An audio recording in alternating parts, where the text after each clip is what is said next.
Oke, perkenalkan nama saya Devriananta Angin-Angin dengan NPM 24106311706666 ya. Saya dari Fakultas Ilmu Komputer, Prodi Informatika dari kelas 3B, kelompok 4, metode numerik ya. Jadi video ini saya buat sebagai video penjelasan iya, untuk menjelaskan salah satu instruksi dari ujian tengah semester metode numerik. Nah, jadi ini adalah penjelasan untuk video penjelasan untuk nomor satu ya, Pak. Selamat menonton, Pak. Nah, jadi hmm, pada oke, ya. Jadi soalnya itu adalah soal nomor satu itu adalah membuat sebuah grafik 3D dan juga kontur dari tabel berikut. Ini tabelnya. Ini untuk yang A, lalu yang B itu adalah modifikasi grafik dan kontur tersebut dengan menambahkan titik-titik baru setiap jarak 0,5 ya, menggunakan interpolasi bikubic Lagrange. Oke. Lalu bandingkan hasilnya dengan interpolasi B-spline. Itu yang C. Nah, langsung saja kita mulai ke yang A, membuat grafik 3D dan kontur dari data yang sudah ada di soal tadi. Nah, jadi yang pertama itu ada import numpy as NP ya. Import numpy ini artinya mengimport library numpy yang sangat ahli itu. Numpy ini sangat cocok untuk data yang berupa angka gitu. Nah, terutama datanya itu disimpan dalam array nantinya. Maaf saya agak terlalu dekat karena mic-nya emang nggak kedengeran nanti suara saya. Nah, di mana tuh eh ya, jadi ini tuh emang cocok untuk array gitu, memanggil array cocok gitu.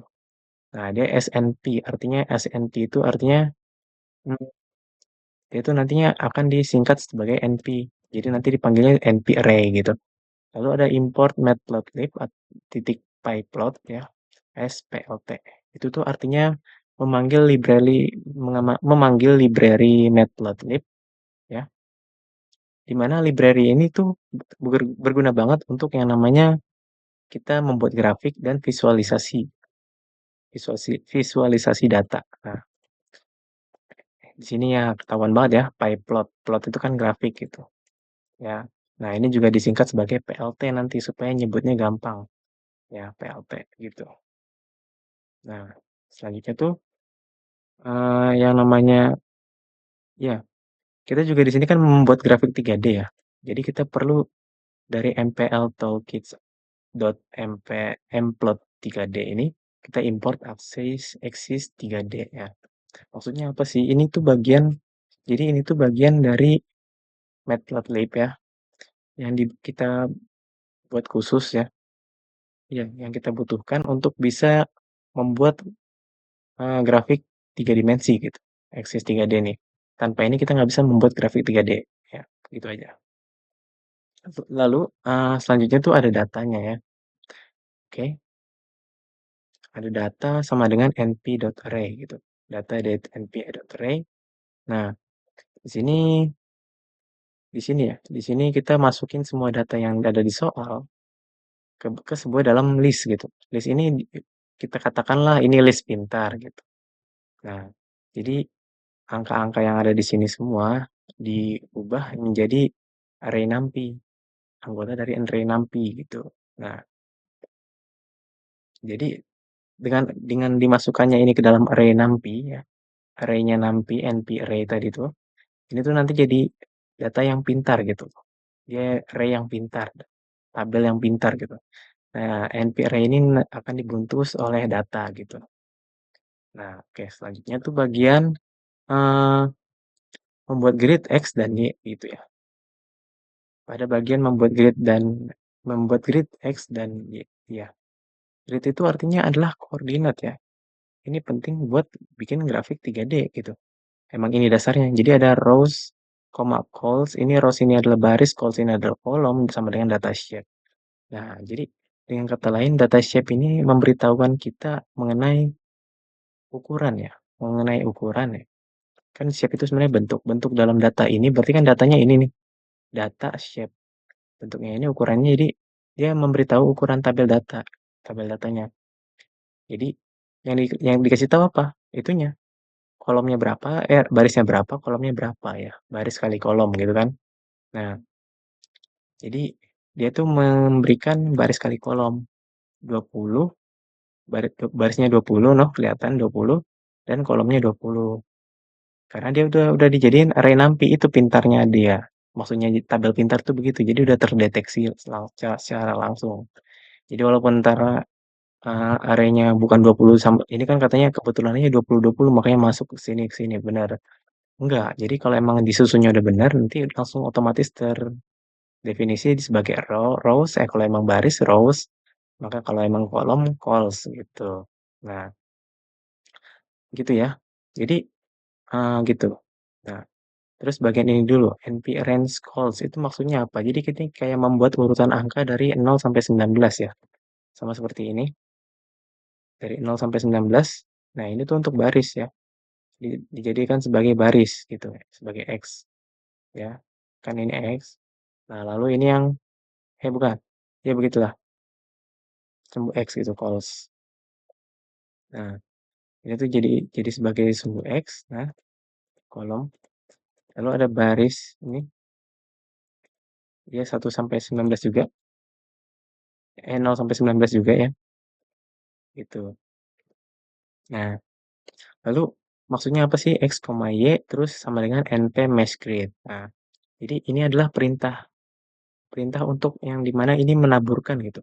Jadi nanti dalam grafik tersebut tertabur tertabur ada titik-titik di mana titik 0,0, 0,1, 0,2 dan bisa ada 5,1, 5,2 gitu. Nah, sesuai data-datanya apa. Nah, itu nanti titik-titiknya tuh tertabur semua, ada gitu titik-titiknya. Nah, gitu guys. Jadi koordinat X, Y-nya tuh jelas di mana-mana aja tuh. Ada titik-titiknya lah pokoknya di datanya itu. Jadi begitulah. Jadi kayak gini nih. Nah, di bagian sini ada titik-titiknya nih, di mana ini titik, ini titik, ini titik. Nah, itu adanya titik itu tuh dengan bantuan yang namanya itu tadi ya, dengan bantuan mass create gitu. Nah, terus ada yang namanya Z sama dengan data, guys. Nah, Z sama dengan data ini kita menetapkan bahwa data-data yang begini, yang ini tuh data yang ada di sini tuh ada yang ada 85, terus 390, terus ada 457. Ini sebagai tinggi nantinya. Kan kita disuruh membuat grafik 3D ya.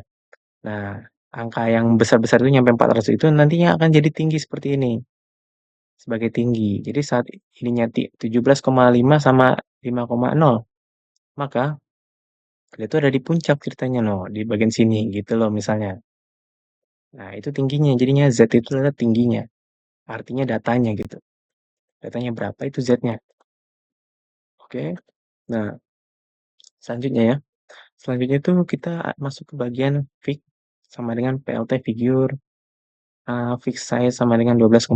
Jadi ini sama aja kayak membuat kanvas untuk plot-plot kita, untuk grafik-grafik kita. Kita buat kanvasnya, kita buat apa sih namanya wadahnya gitu. Nah, ya PLT figure ini ya, dia untuk membuat kanvasnya gitu. Nah, lalu ada fix size 12,5. Nah, ini tuh untuk mengatur ukurannya, di mana 12-nya itu sebagai panjangnya, 5 itu sebagai lebarnya. Bisa juga ini sebagai lebarnya, ini sebagai tingginya gitulah ya.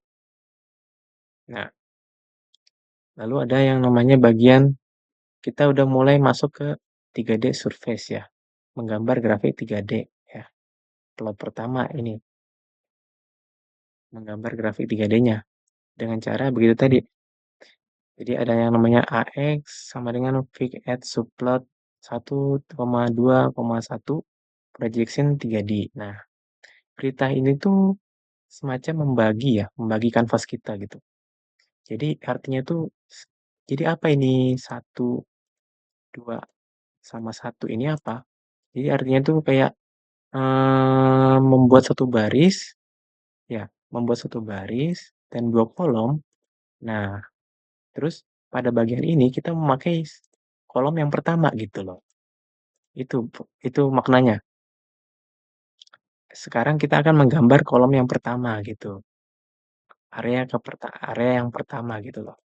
Nah, terus projection sama dengan 3D ini itu memberitahu bahwa area ini tuh akan dipakai untuk plot 3D gitu, akan dipakai untuk plot 3D ya.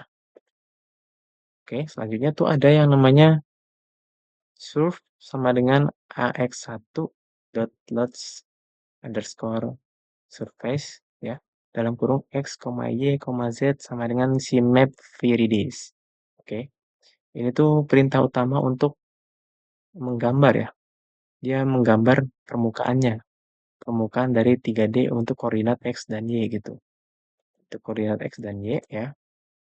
Dan ketinggiannya adalah Z, itu maksudnya. Jadi AX1 plot surface. Nah, itu adalah hmm, apa sih namanya? Pemanggilan untuk menggambar permukaan 3D menggunakan koordinat X dan Y dan Z sebagai tingginya gitu ya. Lalu apa itu Viridis? Viridis itu adalah si map-nya atau color-nya. Color Viridis itu adalah eh, memberikan warna dari biru terus ke hijau terus ke kuning gitu. Nih, awalnya dari biru terus mulai hijau baru kuning gitu, guys. Nah, selanjutnya adalah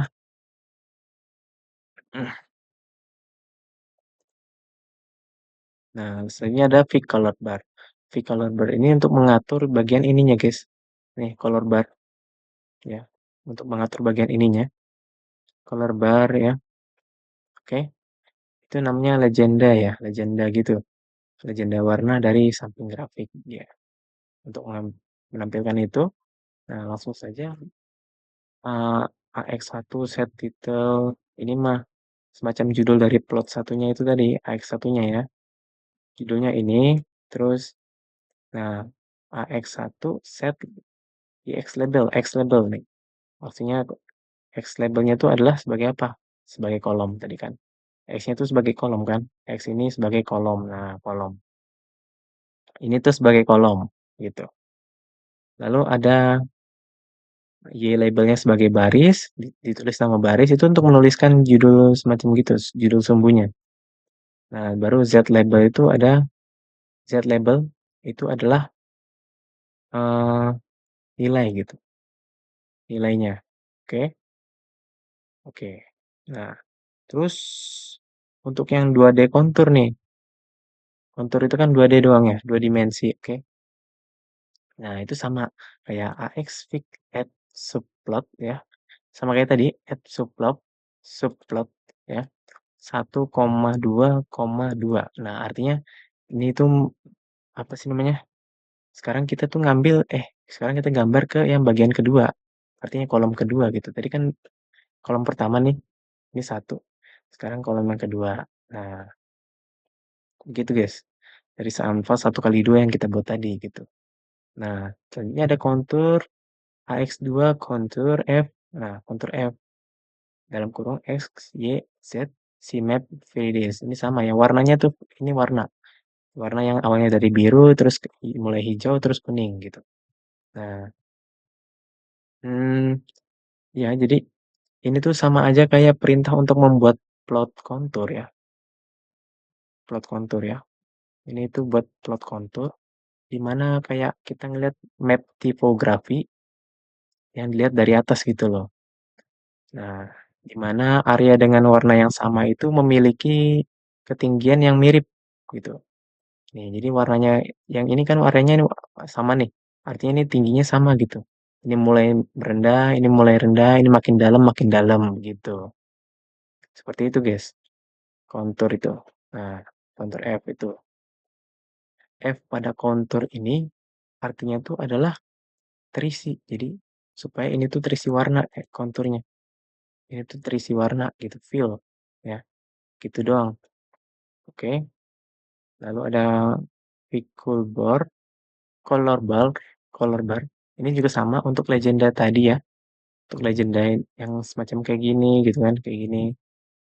Nah, itu legendanya. Oke. Terus ya, bener ya kan? Kayak begitu kan? Nih di bagian sini. Terus ada yang namanya titelnya itu sebagai counter plot, terus X labelnya itu kolom, terus dia labelnya adalah baris ya. Kolom dan baris nih. kolom dan baris. Nah udah, bagian situ udah, selanjutnya ada yang namanya PLT Tight Layout. Nah, ini tuh perintah yang untuk digunakan untuk merapikan ya, merapikan posisi kedua grafik secara otomatis gitu, agar judul dan labelnya tidak saling bertabrakan. Ini kayaknya dirapihin nih, makanya nilainya tuh nggak ada gitu. Kan ini padahal ada Z label yaitu nilai ya, ya dirapihin supaya nggak tabrakan, begitu contohnya. Nah, lalu PLT Show ini ya untuk ini bagian akhir yang digunakan untuk menampilkan jendelanya, menampilkan ini, kalau nggak ada PLT Show berarti ini nggak tampil gitu loh, dan pembaris ini nggak tampil gitu loh. Nah, begitu untuk yang A ya. Lalu yang kedua itu modifikasi grafik dan kontur tersebut dengan menambahkan titik baru setiap jarak 0,5 dengan menggunakan interpolasi Lagrange, guys.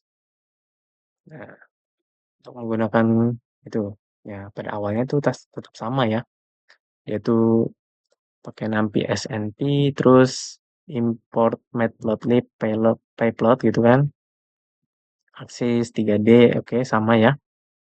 Nah, ini datanya dimasukin juga kayak sebelumnya, oke ya. Nah, terus langsung pada bagian ke yang kedua ya. Oke. Nah, kita mulai di bagian ini. Di dev ya, dev Lagrange basis ya. Dev Lagrange basis X, XI, terus ada J, terus ada L sama dengan 1,0 ya. 1,0. Nah, for M in range length XI ya. Untuk M di dalam range-nya length X ini ya, maka jika M-nya ini tidak sama dengan J, maka jalankan perintah ini gitu. Nah, jadi fungsi ini tuh membuat sebuah polinomial basis ya, polinomial basis atau bisa kita sebut fungsi sorot gitu ya. Atau bisa kita sebut fungsi sorot, oke. Di mana kita kayak punya beberapa titik di data X1. Data X1 ini kan datanya gitu. Data X1 yang udah kita input dari X-nya nih. Nah, fungsi ini menciptakan sebuah kurva L ya. Kurva L yang nilainya tepat satu satu ya, nilai satu tepat di salah satu titik data gitu. Nah, jadi dia menyorot satu titik tersebut gitu loh. L-nya ini kita mulai dari satu, nah ya kan, looping ini berjalan untuk setiap titik data yang kita kenal gitu. Nah, dalam range-nya si X ini. Nah, ya kan.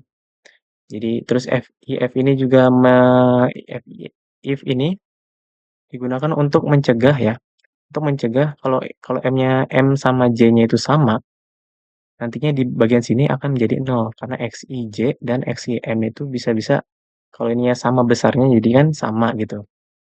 Maka ini nantinya akan 0 dan bilangan apapun yang dibagi 0 itu akan tidak terdefinisi, artinya error. Oke. Lalu di-return-lah EL gitu. Nah, lalu ya L ini dikalikan ya, dikalikan secara berulang ya, L kali sama dengan itu berarti nanti L itu sendiri dikali dengan ini gitu loh.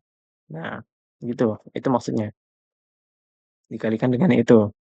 Nah, secara berulang dengan rumus, iya, X min X lain gitu kan, X lainnya, terus per X min dibagi X yang J, terus X I M gitu.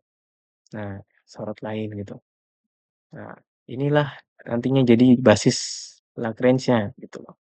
Nah, pada selanjutnya tuh ada yang namanya Lagrange atau Lagrange 1D gitu. Nah, tujuan fungsi ini tentu saja untuk menggunakan fungsi sorot tadi ya. Fungsi sorot tadi untuk menebak nilai di titik baru X gitu. Ya, di titik baru X tadi digunakan gitu loh. Analoginya tuh jika Lagrange baris itu adalah suatu spotlight untuk satu titik, nah fungsi ini menggabungkan semua spotlight dari semua titik data gitu. Resultnya sama dengan 0, artinya kita mulai dengan nilai tebakannya adalah 0 gitu kan. Nah, lalu kalau untuk J dalam rangkap atau lingkup N gitu, range N, looping untuk setiap titik data yang kita tahu gitu loh. Looping X, XI dan YI gitu. Lalu result itu adalah hasil dengan penambahan dia sendiri dengan ini Y1 C dikali Lagrange basis X1, XI dan Y gitu. Jadi hasil tebakan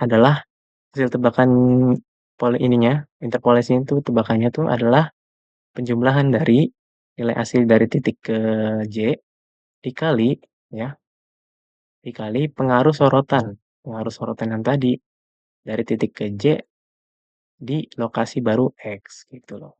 Dari titik J di lokasi baru X gitu. Selanjutnya ada bicubic Lagrange ya. Bicubic Lagrange, oke. Di sini kita memperluas konsepnya yang tadinya satu dimensi doang jadi dua dimensi gitu. Nah, oke ya. Fungsinya tuh seperti ini. Nah, di def bicubic Lagrange ya. Tujuan fungsi ini tentu aja untuk menebak ketinggian Z ya. Z ketinggian Z, tingginya Z itu berapa nantinya di koordinat baru X-nya tadi ya. Yang udah ditambah 0,5 tadi tuh. Jadi kan untuk menambah 0,5 ya. Yang tidak ada di data aslinya tadi. Ya, oke. IX sama dengan INT gitu-gitu. Nah, INT floor X terus IY itu adalah INT NP floor X itu kan dalam kurung NP floor X ini membulatkan X ke bawah gitu. Floor itu artinya membulatkan ke bawah gitu ya. 2,5 menjadi 2,0 gitu. Mengubahnya menjadi bilangan bulat gitu. IX di sini adalah indeks kolom terdekat di sebelah kiri atau bawah dari titik baru kita gitu loh. Terus eh, ini adalah bagian gitu. Sama juga begitu juga halnya dengan Y ya, begitu ya. Dia dibulatkan ke bawah Y-nya. Oke. Lalu ini ambil bagian kubiknya ya. Ambil bagian kubiknya, kita tidak hanya melihat satu titik terdekat, tetapi empat titik di sekitarnya gitu untuk hasil yang lebih halus gitu loh. Nah, lalu ada subgrid juga di sini. Oke, ya kan? NP range ini maksudnya apa sih? NP range ini yang IX ini berarti membuat rentang dari 4 indeks di sekitar IX gitu loh. Ya. Misalnya jika IX-nya sama dengan 5, rentangnya menjadi 4, 5, 6, 7 gitu, guys. Nah, seperti itu. Lalu ada NP clip di sini. Ini tuh adalah kayak semacam penjaga gitu. Fungsinya supaya memastikan indeks yang kita ambil tidak keluar dari batas asli data aslinya gitu, batas dari data aslinya gitu. Misalnya tidak kurang dari 0 atau tidak lebih dari 19 yang tadi kan. Nah, lalu subgrid di sini itu maksudnya apa? Dari data raksasa kita memotong sebuah tabel ya. Kita memotong sebuah tabel berukuran kecil 4,4 ya. Yang tadi XIDX tadi nih, XIDX ini kita ambil 4 titik kan tadi.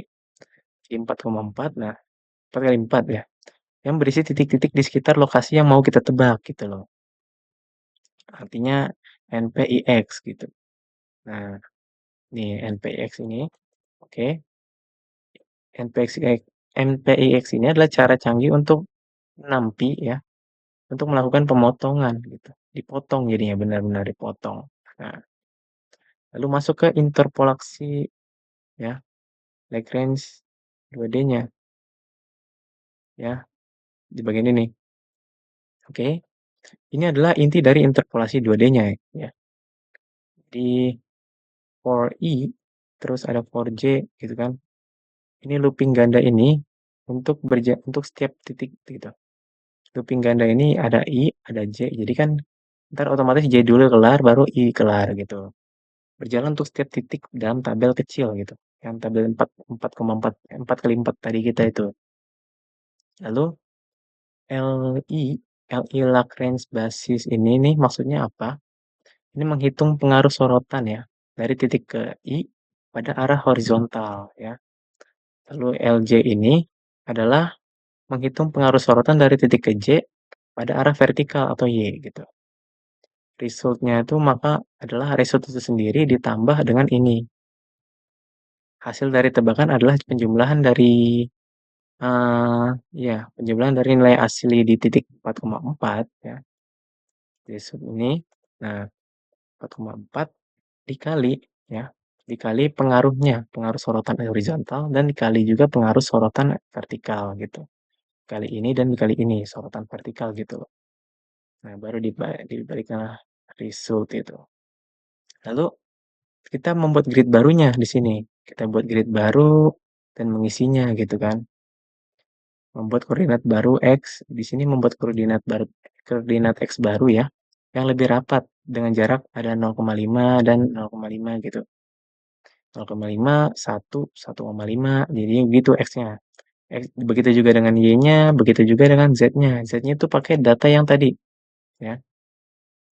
Membuat sebuah tabel kosong ya, new Z ya, oke.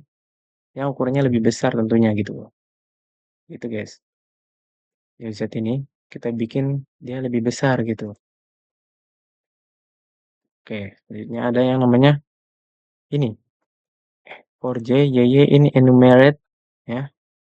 Ini adalah semacam bagian pekerjanya ya. For J, YY in enumerate itu for I ya. Ada for I-nya juga, terus ini looping ganda ini tuh semacam kan mengunjungi setiap titik di grid baru, eee, yang titik baru kita yang lebih rapat gitu loh.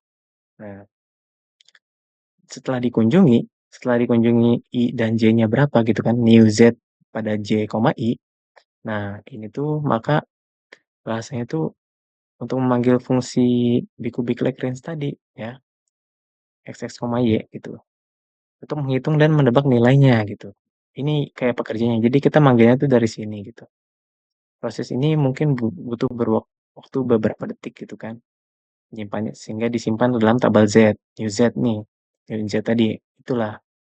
Nah, lanjut deh, pada plot hasil akhirnya tuh ada yang namanya gini, X, Y, G, NP, mass grid ya, new X, new Y, oke. Y, X, G, dan YG ini membuat grid koordinat baru yang lebih rapat tentunya ya kan. Udah rapat nih ceritanya, yang sesuai dengan new X dan new Y gitu. Lalu mhm, seperti biasa ini menyediakan ini, nah menyediakan kanvasnya, lalu ada AX1 ya, AX1 fig at subplot 1,2,1 ya artinya sama kayak tadi ya, membuat satu baris, 2 kolom, dan ini adalah bagian yang kolom pertama gitu, projection 3D gitu. Menggunakan hasil interpolasi tadi ya, new Z nih. Di sininya pakai XG, YG, dan new Z, lalu si mapnya Viridis warnanya gitu. Ini titelnya adalah bicubic Lagrange dan color bar-nya adalah seperti ini settingannya. Oke. Nah, seperti itu guys. Misalnya begitu ya, seperti yang tadi di atas. Lalu PLT show, kontur 2D-nya juga begitu. Nah, grafiknya maka akan seperti ini guys. Dengan algoritma ini, algoritma. Ya, dengan adanya Lagrange ini, bicubic Lagrange, dia jadi lebih halus, ya, lebih halus, oke. Dia lebih halus, ya. Pada bagian ini juga sama nih, dia jadi lebih halus, lebih banyak yang terkena gitu titiknya. Nah, lalu kita bandingkan ya. Selanjutnya itu kita bandingkan hasilnya dengan yang ketiga tadi. Nah, dengan bandingkan antara hasil interpolasi dengan bicubic Lagrange dan B-spline orde 3. B-spline orde 3 ya. Ini salah ketik nih, B-spline harusnya ini mah. B-spline. Nah,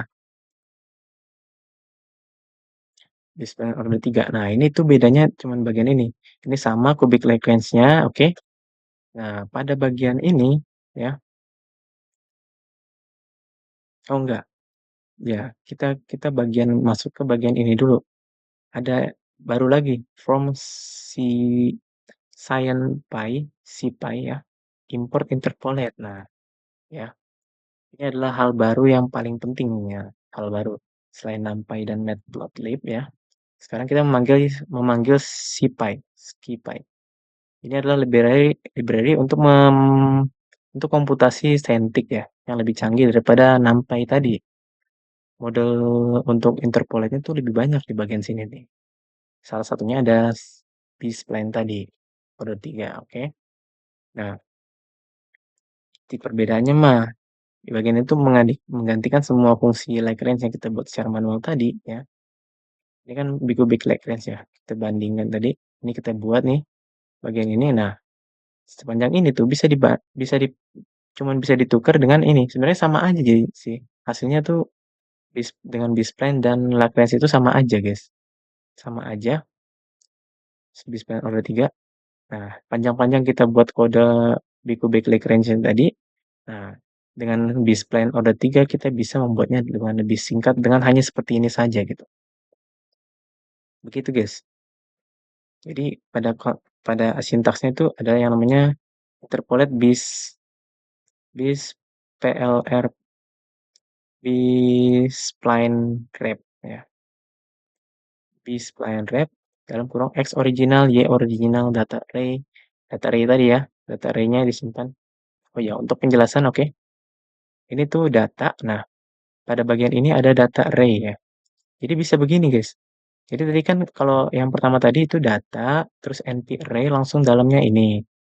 Bisa juga dengan begini, konversinya begitu. Jadi data array ini dimasukkan apa ke dalam variabel ini, apa yang dimasukkan? Yaitu NP array yang isinya adalah data. Data itu adalah ini, gitu loh. Gitu, begitu. Nah, seperti itu ya. Jadi kita langsung aja bagian ininya saja. Interpolate this ini ya. Ini adalah semacam kayak pembuat cetakan gitu. Jadi fungsi ini tidak langsung menghitung nilai baru, tapi dia menganalisis semuanya dulu. Dia analisis X originalnya apa, Y originalnya apa, data array-nya bagaimana, terus ordernya berapa. Ini ordernya ya, 3 kali 3 ya. Nah, gitu guys. Semacam permukaannya. Berarti kita kalau kayak gini tuh berarti meminta ordernya 3 kali 3, oke? Nah, TCK ini adalah hasil dari fungsi ya. Hasil dari fungsi di mana hasil ini bukan fungsinya dari data ya. Bukan datanya, tapi merupakan ini tuh adalah objek khusus ya. Objek khusus yang dinamai TCK yang berisi semua informasi tentang cetakan ini gitu. Oke. Nah, terus pada data kedua ini data B-spline. Nah, di sini tuh eh, dipanggil lagi yang namanya interpolate B-spline FV. Nah, tadi kan ini B terus B-spline dan rep. Kayak ini representation lah. Terus B-spline FV itu saya kurang tahu apa ya. Jadi dalamnya ada X-new, Y-new, TCK. Nah, tentu saja. Jadi fungsi ini menggunakan cetakan yang tadi, alias TCK-nya ya, untuk benar-benar membangun permukaan yang baru dan lebih rapat gitu. Jadi ini tuh udah ada interpolate-nya sendiri gitu loh. Nggak pakai rumus, jadi tinggal manggil display-nya aja. Di mana dia mengambil TCK ya, mengambil TCK lalu kita berikan koordinat baru yang udah rapat alias X new dan Y new ya. Ini yang udah rapat tadi dan fungsi ini akan menghitung nilai Z-nya gitu di setiap titik baru tersebut. Nah, ini fungsinya ya. Udah otomatis Z-nya tuh dihitung. Nah, hasilnya adalah data disimpan dalam data B-spline. Di mana ini adalah sebuah array di 2 dimensi yang berisi data yang sudah diinterpolasi gitu nantinya ininya. Jadi simple ya. Oke. Perbedaan utamanya apa ya dengan menggunakan Lagrange dan menggunakan B-spline order 3 itu? Perbedaannya adalah di sini tadi ya, kita membuat fungsinya dengan repot seperti ini untuk big Lagrange itu karena Pada awalnya tuh dia sebenarnya bisa memakai inter P inter P tulisannya inter P2D. Nah itu tuh ternyata di sekarang tuh udah nggak bisa lagi tuh digunakan. Sehingga untuk menggunakan Lagrange kita harus menggunakan algoritmanya gitu. Seperti ini, panjang sekali. Nah, secara manual dengan for loop tadi kan, dicek satu-satu lah, diapa-apain lah. Nah, terus tapi kalau B-spline itu masih bisa, guys, masih bisa dengan yang namanya SciPy, SCIPy. Kita tinggal memakai dua fungsi canggih ini ya, yang sudah tersedia. Ini jauh lebih praktis dan biasanya lebih cepat gitu. Visualisasi perbandingannya seperti ini doang sih.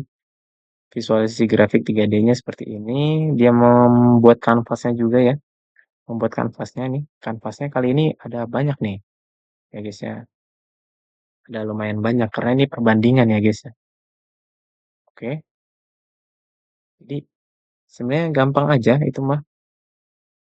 Ya, visualisasinya begitu. Terus ini data aslinya dibikin AX1 dengan 131. Artinya ini sama aja kayak tadi 1,3,1 ya.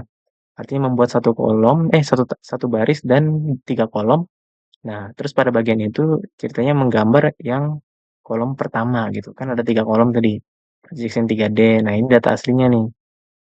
Lalu Big juga nih. Dia membuat satu kolom. Nah, sekarang dia pakai yang kedua gitu. Lalu pada di spline order ketiga, dia memakai yang ketiga gitu. Nah, terus di bawahnya ada visualisasi kontur. Visualisasi kontur ini dia digambar lagi, membuat figur baru, lalu dia menambahkan yang namanya add subplot ya.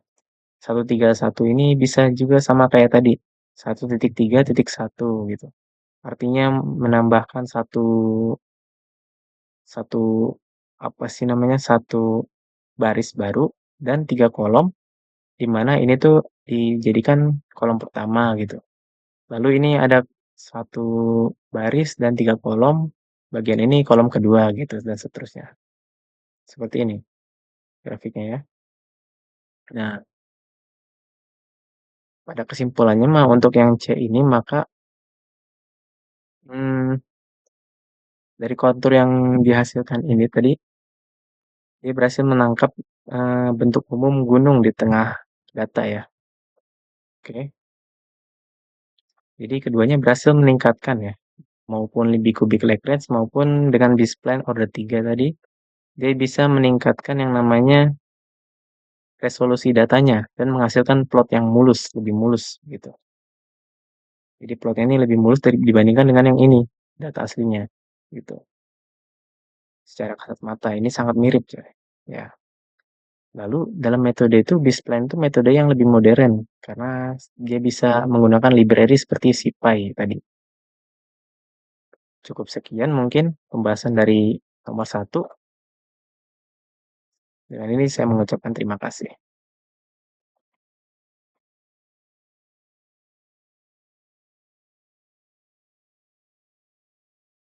Oke, ya. Sebelumnya saya izin memperkenalkan diri, nama saya Devriananta Prangin-Angin dengan NPM 241063117066, di mana saya dari kelas 3B Informatika dalam menjalani matkul metode numerik. Ini adalah UTS metode numerik instruksi nomor 2 gitu.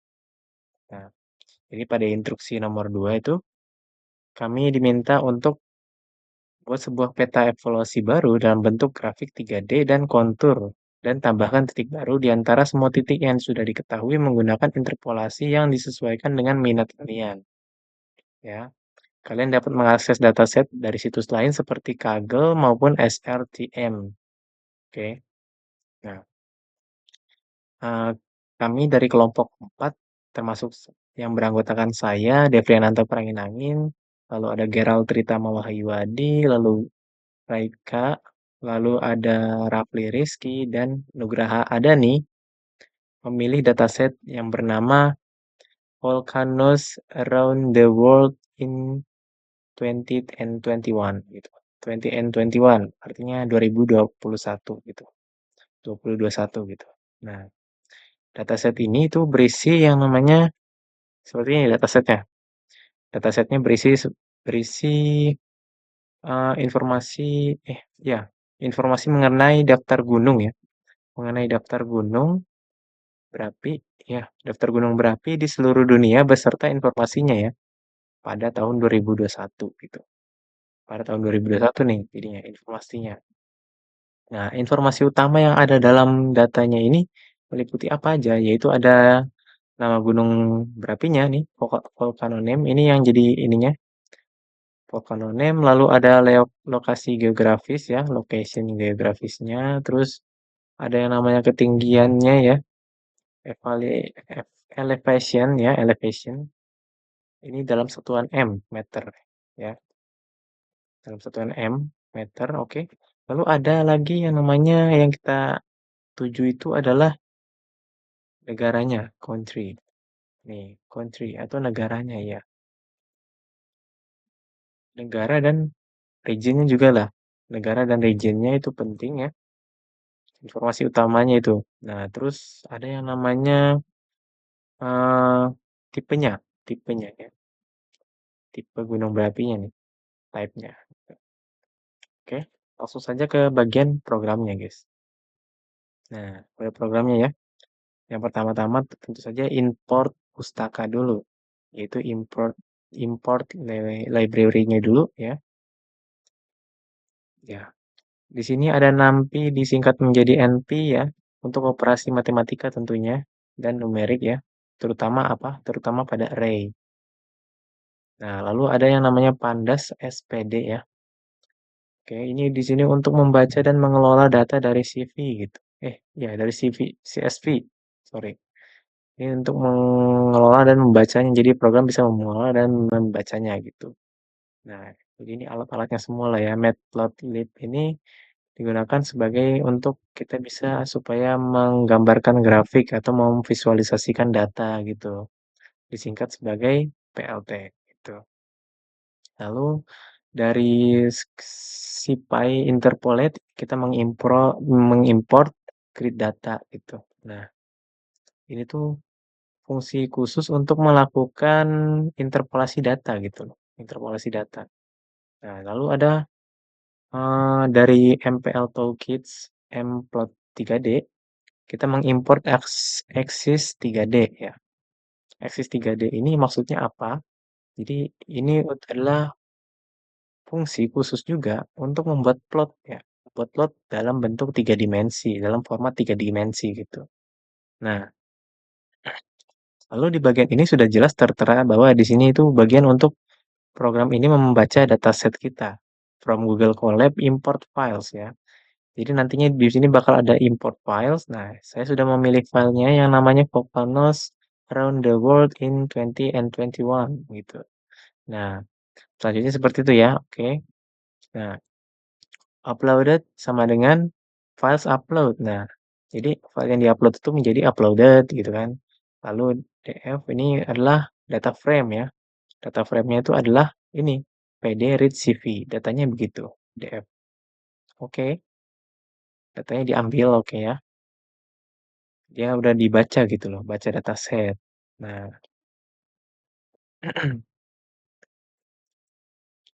dengan ambil dataset ini kita bisa membacanya gitu. Oke, mantap ya. Lalu ada yang namanya ya, dataset terus ambil kolom numerik yang relevan gitu kan. Ya. Jadi mengambil longitude. Ini yang diambil tadi ya. Yang diambil adalah longitude-nya, lalu ada latitude dan elevation-nya gitu. Itu maksudnya. Saya agak lupa tadi cara jelasinnya. Nah, yang diambil adalah itu. Jadi ada X-nya sama dengan longitude-nya. Oke. Longitude ya. Longitude, latitude, dan elevation. Oke. Kayak ketinggian gitu. Lalu ini adalah value ya, value. Betul. Ini dia ngambil data dari value-nya dari yang DF tadi. DF ini value-nya dari longitude diambil dari X, Nah, baru value-nya latitude diambil ke Y, lalu value-nya elevation dari DF tadi ini dimasukin ke Z gitu. Nah, selanjutnya tuh hapus NaN jika ada. Ini kalau ada ya, NaN. Nah, oke. Selanjutnya kita buat grid. Nah, gridnya ya tentu saja kita membuat kanvas juga untuk atau jaring-jaring gridnya gitu loh. Koordinat yang menutupi seluruh area geografis dari data gunung berapi. Di setiap titik pada jaring-jaring ini, kita akan mengestimasi ketinggiannya gitu, menebak ketinggiannya. Nah, itulah makanya dibuat grid. Nah, caranya bagaimana? Tentu saja pakai NP Linspace ya, NP Linspace, oke. Pakai NP Linspace ya. Nah, di sini tuh NP Linspace itu maksudnya apa? Membuat serangkaian ya. Semacam membuat serangkaian 300 titik yang tersebar merata dari nilai longitude ya. 300 titik yang tersebar merata dari nilai longitude terkecil hingga terbesar dalam kurung XI itu. Nah, itu dalam kurung XI ya. Dan hal yang sama untuk latitude juga. Area aliasnya YI gitu. Nah, ini tuh dijadiin XI dan ini juga dijadiin YI, di mana seperti tadi ya. Jadi ini tuh serangkaiannya gitu. Dia tuh membuat itu gitu loh. Oh iya, tadi di sini saya belum menjelaskan bagian mesh ini ya. Mesh sama dengan ini itu maksudnya tuh melakukan pembersihan data. Kode ini mencari baris data yang kosong alias none pada kolom X, Y, atau Z alias pada kolom longitude, latitude, dan elevation atau M ya. Lalu menghapusnya agar tidak menyebabkan error pada perhitungan gitu. Jadi ini untuk menghapus aja. Nah, gitu guys. Lalu tadi juga ya, no lin space, np lin space ini adalah seperti itu. Dia membatasi 300, membuat 300 serangkaian 300 titik ya, yang tersebar merata dari nilai longitude terkecil hingga terbesarnya gitu. NP max dari X, NP min dari X, dan NP max dari X. Nah, num grid gitu. Nah, begitu juga untuk yang latitude alias YI gitu kan. Nah, lalu ada yang namanya lagi mesh grid nih. Ini seperti yang sebelumnya ya. Ini untuk menggabungkan XI dan YI ya. Menjadi sebuah grid 2D gitu. Hasilnya adalah XI dan YI. Hasilnya tentu saja XI dan YI yang berisi semua kemungkinan kombinasi koordinat gitu. Semua kemungkinan kondisi koordinat gitu. Kombinasi koordinatnya semua kemungkinannya ada di sini. Koordinat apa? Koordinat longitude dan latitude pada grid tersebut gitu loh. Nah, gridnya ini gitu loh. XI, EI. Nah, terus ada yang namanya uh, NP, bentar sebentar. Nah, di bagian ini NP column stack ya, X, Y di sini. Ini artinya tuh menyiapkan data asli, guys. Ini menyiapkan data asli dalam kurung titik-titik gunung, titik-titik lokasi gunung berapi gitu. Ya, titik-titik lokasi gunung berapi ke dalam format X, Y gitu. Nah, yang siap digunakan untuk interpolasi nanti gitu loh. Nah, selanjutnya tuh ini dimulai interpolasi linearnya. Kita memakai interpolasi linear, oke? Artinya dua titik di antara dua titik gitu. Nah, jadi blok ini tuh mengestimasi nilai ketinggian ya. Oke, dia mengestimasi nilai ketinggian untuk setiap titik pada grid ya. Pada grid yang dibuat sebelumnya berdasarkan nilai Z dari titik-titik data aslinya tuh yang terdekat itu. Dari Z yang terdekat itu kita ambil yang namanya itu tadi ZI yang belum ada gitu, Z yang belum ada, Z baru yang belum ada gitu. Kita ambil di titik 0,5. Nah, caranya gimana? Tentu saja kita memanggil fungsi grid data yang sudah dipanggil pada sini sebelumnya nih, def grid data ya. Ini import grid data tadi ya. Nah, dia grid data lalu memanggil fungsi interpolasi dari site SciPy ya. Fungsi ini mengambil points ya. Ya, fungsi ini mengambil points, terus ada points ini maksudnya adalah koordinat asli gitu, points. Ya, seperti yang tadi ya. NP kolom ini points ini dimasukkan oleh koordinat asli dari NP kolom start ya. Oke. Karena nanti dimasukin ke NP gitu. NumPy ya, NumPy. Nah, NumPy max, NumPy min X-nya gitu. Ini guys. Nah, ini kan tadi X nih diambil, dimasukin ke NumPy. Udah dimasukin ke array pintar gitu. Tabel pintar. Jadi udah bisa diolah dengan mudah kalau udah masuk ke NumPy itu ya. Nah, jadi begitu. Diambil koordinat aslinya, terus diambil juga yang namanya ketinggiannya alias Z-nya berapa. Terus diambil juga ini sebagai parameter ya maksudnya. Sebagai parameternya gitu. Y1, Y1-nya berapa ya kan? Y1. XI dan YI-nya. Ini yang ini tadi. XI dan YI yang udah tersebar-sebar itu semuanya diambil semua.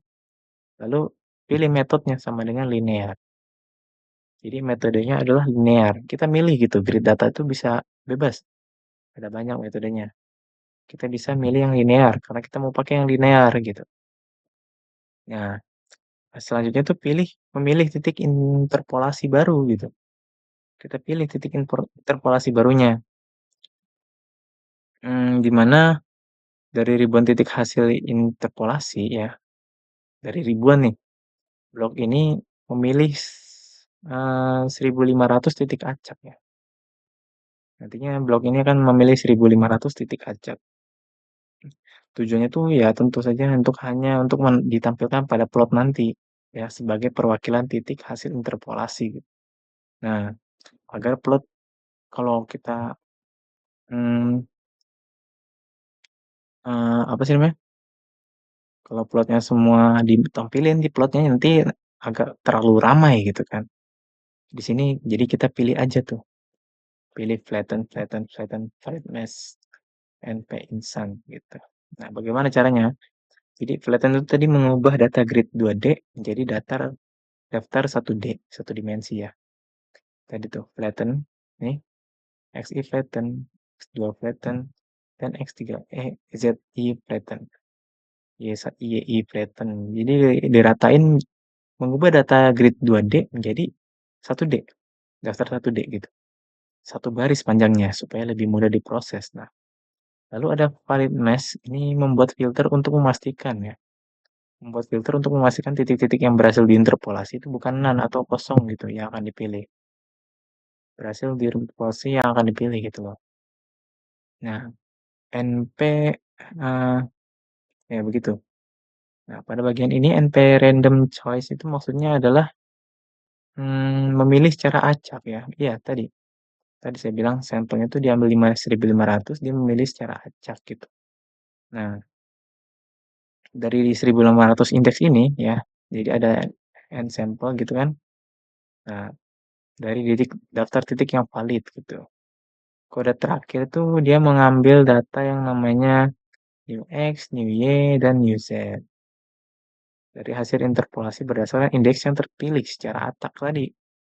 Nah, sel IDX, sel IDX, sel IDX, sel IDX, replace, false, dan lain-lain gitu. Selanjutnya pada plot kontur 2D. Nah, di bagian ini tuh membuat visualisasi 2D-nya gitu berupa peta kontur warna gitu. Peta kontur warna ya. Warna yang berbeda menunjukkan rentang ketinggian yang berbeda juga gitu. Nah, warnanya kita pakai Viridis ya. Kita pakai Viridis yang tadi awalnya biru terus menjadi hijau terus makin tinggi lagi menjadi kuning gitu. Biru, hijau, kuning. Itu Viridis namanya. Lumayan bagus sih, saya suka. Nah, tentu saja di PLT kontur F tadi ya, yang sebelumnya di nomor 1 udah dijelaskan bahwa perintah utama untuk membuat plat kontur gitu. Plot ini tuh menggunakan eee, XI, YI, dan ZI ya, yaitu hasil interpolasi kan. XI, YI, dan ZI ini hasil interpolasinya untuk menggambar area berwarna sesuai ketinggian gitu loh. Mhm. Lalu ada PLT scatter ya, PLT scatter menambah titik di atas peta kontur ya, menambah titik di atas peta kontur, titik merah adalah di mana titik merah itu, seret ini adalah menunjukkan bahwa data asli gunung berapi gitu loh, data asli gunung berapi. Sedangkan titik hitam itu adalah, sampel titik dari hasil interpolasi gitu guys. Nih ada X, Y, C sama dengan red. Nah, X, Y ini maksudnya adalah, nilai yang aslinya gitu. Titik aslinya itu adalah ditandai dengan red nih, seperti ini. Ini ada red-nya. Nah, yang hitam ini adalah hasil interpolasinya, ya. Sedangkan titik hitam adalah sampel titik hasil interpolasi, sampelnya yang hitam ini. Pakai new X ya, new X, new Y, new Z gitu. Nah, begitu guys.